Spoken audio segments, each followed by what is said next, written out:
आज की इस वीडियो में हम लोग पढ़ने वाले हैं हिंदी व्याकरण का एक टॉपिक है क्रिया किसे कहते हैं। तो बहुत ही इंपॉर्टेंट वीडियो होने वाला है, तो वीडियो को पूरे लास्ट तक देखना है। बहुत ही ज़्यादा हिंदी व्याकरण का जो टॉपिक है क्रिया, तो क्रिया की परिभाषा हम लोग जानेंगे सबसे पहले, और क्रिया होता क्या है इसके बारे में हम अच्छे तरीके से हम लोग इस वीडियो में कॉन्सेप्ट क्लियर करने वाले हैं। तो वीडियो बहुत ही इंपॉर्टेंट होने वाला है, खास करके जो भी हिंदी व्याकरण सीखने के लिए आए, चाहे हिंदी पढ़ने के लिए आए। तो जब भी क्लास के बच्चे की अगर बात होती है तो खास करके 6, 7, 8, 9, 10th के बच्चों के लिए खास करके इंपॉर्टेंट वीडियो होती है।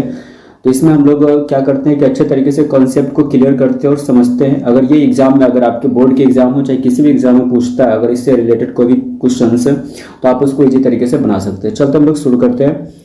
सबसे पहले जो हम लोग जानेंगे इसकी परिभाषा के बारे में, जो शब्द किसी कार्य यानी काम, भाव या होने का व्यक्त करे उसे हम क्या कहते हैं, क्रिया कहते हैं। फिर से हम लोग पढ़ लेते हैं कि जो शब्द किसी कार्य या काम, भाव या होने को व्यक्त करता है उसे हम क्या कहते हैं, क्रिया कहते हैं।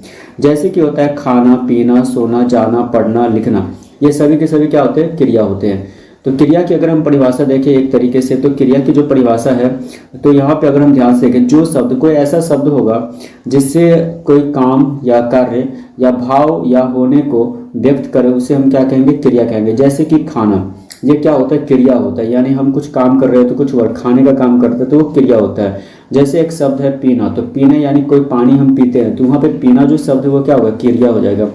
जैसे हम रात में सोते हैं तो सोना जो यहाँ पे शब्द है वो क्या होगा, क्रिया होगा। तो यहाँ पे आपको एक चीज़ समझना है कि जो क्रिया होता है वो सिर्फ कुछ काम को दर्शाता है। जैसे जाना, जाना क्या होता है, क्रिया होता है। पढ़ना क्या होता है, क्रिया होता है। लिखना क्या होता है, क्रिया होता है। हम पत्र लिखते हैं तो यहाँ पे जो लिखने का काम हो रहा है यानी पत्र लिखने का काम कैसा हो रहा है, लिखने का हो रहा है।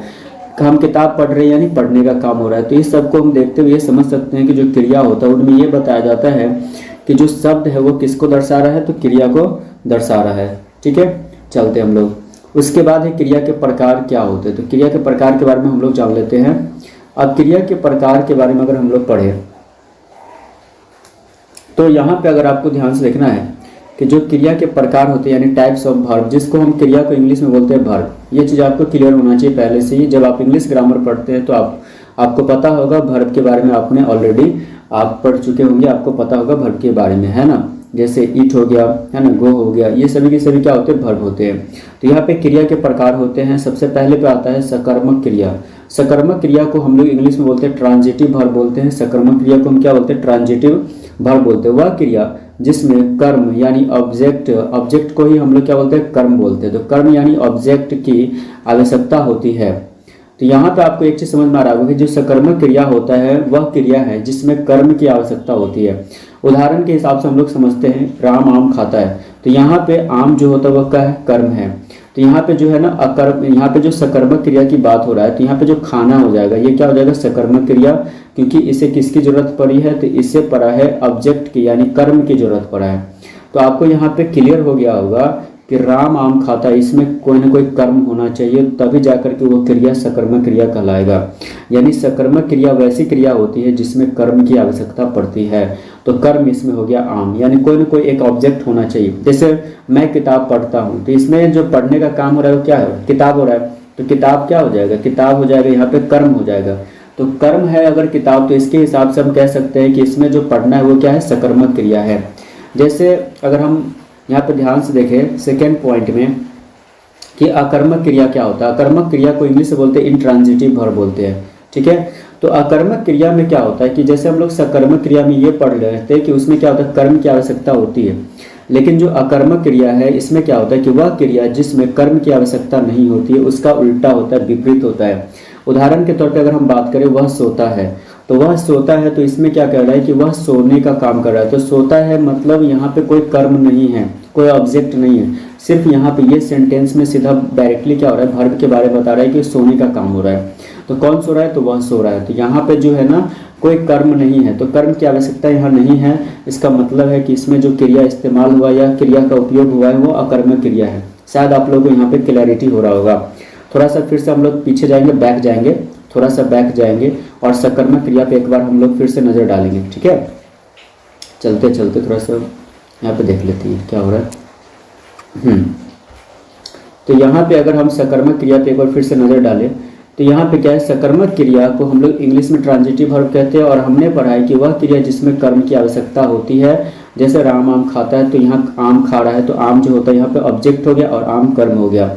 तो उसी के हिसाब से अगर हम अकर्मक क्रिया की बात कर ले तो इसमें क्या था कि अकर्मक क्रिया को इंट्रांजिटिव वर्ब कहते हैं, और वह क्रिया जिसमें कर्म की आवश्यकता नहीं होती। जैसे उदाहरण में हमने देखा था वह सोता है, तो इसमें कर्म कोई है ही नहीं, कोई ऑब्जेक्ट नहीं है, इसका मतलब अकर्मक क्रिया में कर्म की आवश्यकता नहीं होती। बस यही डेफिनेशन परिभाषा इसकी है।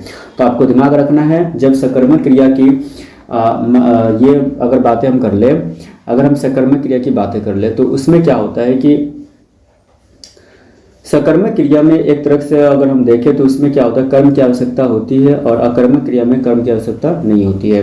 नंबर 3 पे आ जाता है संधि क्रिया।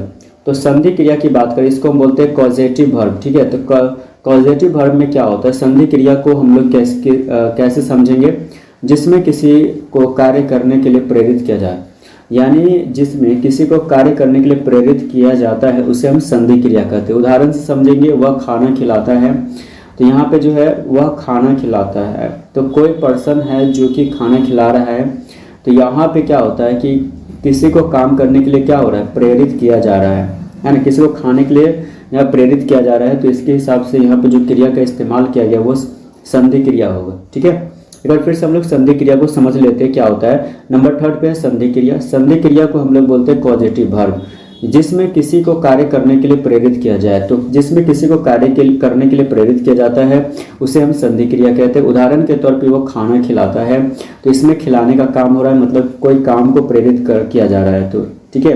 तो इसके हिसाब से हम यहाँ पे कह सकते हैं कि यहाँ पे जो खिलाना जो क्रिया है, खिलाना, ये हो जाएगा आपको संधि क्रिया। शायद आपको समझ में आया होगा। नंबर 4 पॉइंट पे आता है धातु क्रिया। धातु क्रिया को हम लोग बोलते हैं रूट वर्ब, ठीक है। तो धातु क्रिया को हम लोग इंग्लिश ग्रामर के अकॉर्डिंग हम रूट वर्ब बोलते हैं।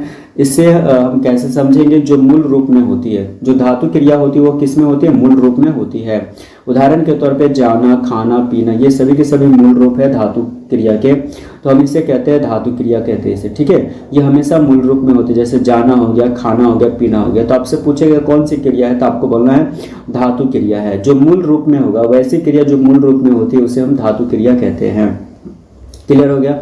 नंबर 5 पे अगर हम बात कर ले तो नंबर 5 पे है सहायक क्रिया। तो सहायक क्रिया क्या होता है, ऑक्सिलियरी वर्ब होता है। सहायक क्रिया को ही हम लोग क्या बोलते हैं, ऑक्सिलियरी वर्ब बोलते हैं। अब सहायक क्रिया क्या होता है, हम कैसे समझेंगे सहायक क्रिया को, जो किसी मुख्य क्रिया की सहायता करती है, जो किसी मुख्य क्रिया की सहायता करती हो।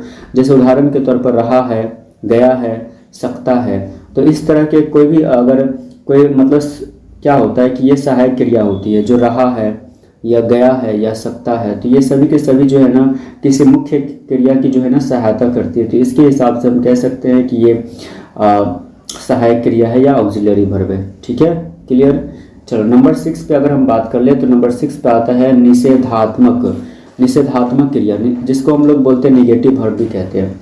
निषेधात्मक क्रिया को हम लोग इंग्लिश में निगेटिव वर्ब कहते हैं। अब निषेधात्मक क्रिया क्या होती है, निषेधात्मक क्रिया को हम लोग कैसे समझेंगे, जिसमें कार्य न करने का भाव हो। जिसमें कार्य न करने का भाव, उसे हम क्या कहते हैं, निषेधात्मक क्रिया कहते हैं। उदाहरण के तौर पे वह स्कूल नहीं जाता है, तो वह स्कूल नहीं जाता है, तो यहाँ पे जो निगेटिव सेंस में है जाना, जो क्रिया है वो निगेटिव सेंस में है, तो इसे हम निषेधात्मक क्रिया कहेंगे।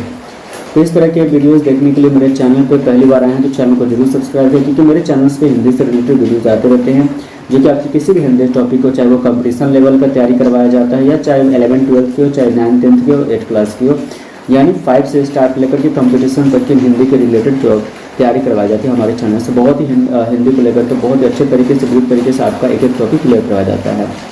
तो इस तरह की वीडियो देखने के लिए मेरे चैनल पे अगर पहली बार आए हैं तो चैनल को जरूर सब्सक्राइब करें, और ज़्यादा से ज़्यादा लाइक एंड कमेंट करें और सपोर्ट करें। वीडियो को वॉच करने के लिए थैंक यू सो मच। मिलते हैं नेक्स्ट वीडियो, तब तक के लिए बाय बाय।